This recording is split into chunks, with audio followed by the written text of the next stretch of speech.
Ninde wari umumeti wawe? Ba Josiane bombi. Nabanje kurarana na Josiane wundi utari mwise neza. Niyo nsaba Josiane. Icyumweru cya karindana na mwise neza Josiane.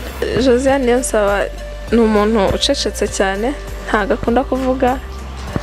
Ariko iyo avuze avuga ibintu bisekeje. Twagendaga twita turyama, twaba dukoze ikindi kintu tukareba TV gato nabwo. Ariko nyine ni umuntu afite ukuntu amenya kubika utuntu twose ku murongo. Rero naburaga ikintu nko muri bootcamp nagisanga nko muri valise yiwe yibeshye yakibitse. Niyo yabonaga akantu muri valise yahitaga ngo yatibega akasakawe. Rero she's really nice, ni umuntu wita kuri buri muntu wese.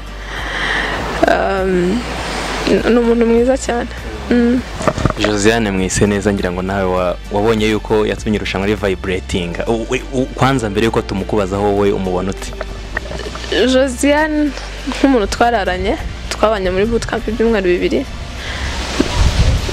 Ni umuntu mwiza cyane. Josiane ni umwana mwiza bidasanzwe. Niyo twajyaga kuryama yarambwira ati manzu reke dusenge. Josiane rero yambaniye neza. Simbizi.